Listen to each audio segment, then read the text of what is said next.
Hey there, little dreamers. Are you snuggled up in bed tonight? Blankets up to your chin, pillow just right. That's perfect. Now, how was your day? Did you run and play? Did you laugh so hard your tummy hurt? And I also see that some of you were grumpy today. It's okay. Let's keep all that aside. Because tonight, we are going to travel. Not to outer space, but through time. To meet queens, gods, brave warriors, and a very magical thread. I bet some of you celebrated Rakshabandhan. Tying bright threads, eating sweets, maybe giggling as you gave or received gifts. Guess who else celebrated Rakshabandhan? Our curious little Aarav and Mira. And today they have their favorite storyteller, Uncle Rohan, telling them all about Rakshabandhan. So shall we begin? Let's go. It was one of those cozy evenings where the rain ticked on the window. Mira sat cross-legged on the carpet, trying to braid scraps of colorful yarn into a beautiful bracelet. Ara was lying on his tummy, flipping through a comic about astronauts, absent-mindedly tugging at the thread still tied around his wrist. Mira noticed it and sat up straight. Hey Aarav, your rakhi is still on your hand, She said. We talked all about Janmashtami yesterday, but we never really heard the stories about Rakshabandhan. Aarav shrugged, twisting the thread around his finger. I thought Rakhi was just about chocolates and promising to save you from imaginary dragons. Mira giggled. Well, isn't it? Just then, the front door opened. In walked Uncle Rohan, shaking rainwater off his umbrella and carrying a paper bag that smelled faintly of samosas. Aha! He grinned. Two curious children on a rainy evening. Perfect timing. Uncle Rohan!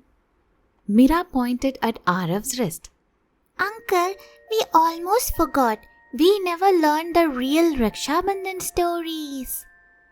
Uncle Rohan's eyes twinkled. He set the bag down and sat in his favorite chair. Ah, so the rakhi around Aarav's wrist reminded you. Good. Because this little thread isn't just about sweets or gifts.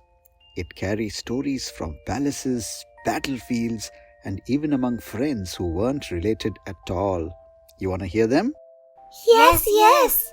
Mira and Aarav sat together, scrambling under their blankets. All right then. Uncle Rohan smiled, leaning forward. Let's start with a story about a flying kite and a promise that was never broken. Once, Uncle Rohan began. Lord Krishna was playing outside, flying a kite.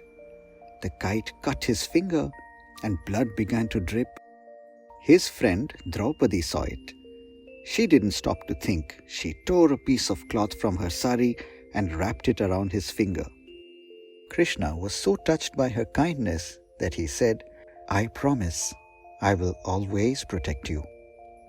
And years later, when Draupadi was in trouble and cruel men tried to hurt her dignity, Krishna kept his promise, and in the most magical way, by making her sari endless so that they couldn't harm her. Uncle Rohan smiled. Sometimes, a small act of care can make a forever promise. Mira's eyes grew round. So, just a piece of cloth can mean that much? Yes, Said Uncle Rohan. it's not the cloth, it's the love behind it. Now, this next story isn't about a brother and sister. Uncle Rohan continued. Long ago, there was a great battle between the gods and the demons. The god of rain, Indra, was losing hope. The demons were too strong. His wife, Shachi, wanted him to be safe, so she tied a sacred thread around his wrist and prayed for his victory. The thread reminded Indra that someone believed in him and it filled him with courage. He fought bravely and then he came home safe. You see, Uncle Rohan explained. a rakhi can also be a shield for the heart. Mira frowned a little. But aren't Rakhis for brothers and sisters? Shachi was his wife. You're right.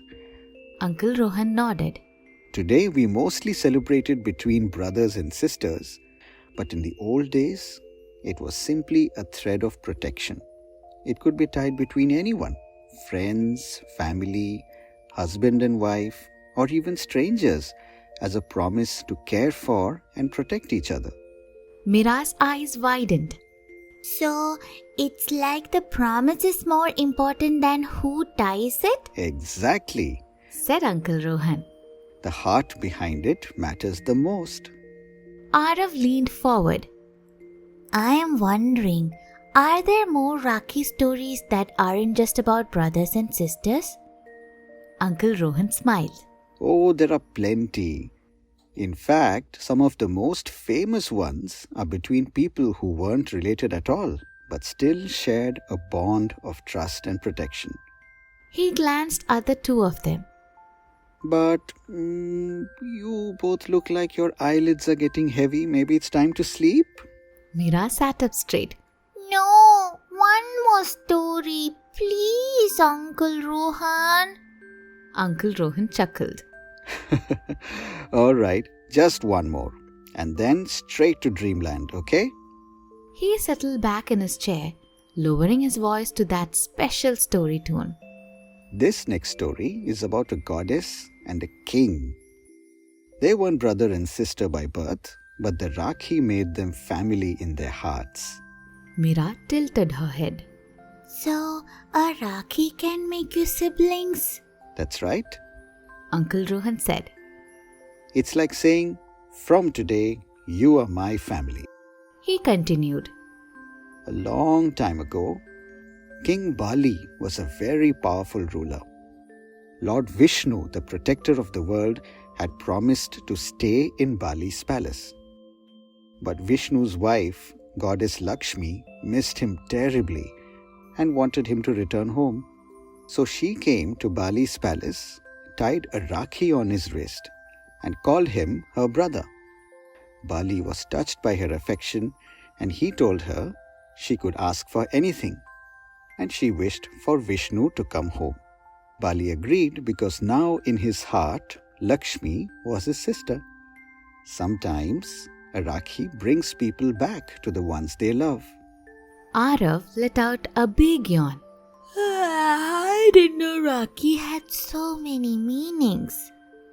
Yes, next story, Uncle Rohan. Mumbled Mira, her voice already sleepy. Uncle Rohan chuckled. Not tonight, little ones. That's enough for today. I'll come back tomorrow with more Rakshabandhan stories, okay? I promise. He gently tucked the blankets around them, gave each a goodnight pat, and tiptoed out of the room, leaving only the soft sound of rain on the window. And that, my little dreamers, is the end of tonight's story. Did you notice something? Every tale, whether about gods, kings, queens, or friends, was really about the same thing: keeping a promise, showing kindness, and being there for someone. You can do that too. Maybe by sharing your last cookie, helping a friend with homework, or giving mom or dad an extra hug when they look tired. Those are your invisible Rakhis, and they make the world a gentler, safer place. Now tomorrow we'll have more magical Rakshabandhan stories waiting for you. So come back with your blankets and your big curious hearts. For now, let's tuck all the giggles and wiggles under the bed, close our eyes, and take a slow, deep breath in. And let it out gently. There you go. Now, let's listen to a short lullaby before we drift into dreamland. Come with me, little star, to a world that's not too far, where the moon smiles in the sky and the clouds go drifting by. I'll keep you warm through the night, rock you gently in starlight. Dreams are waiting just for you in a land of sky so blue. Mm-hmm. Mm-hmm. Mm-hmm. In a land of sky so blue.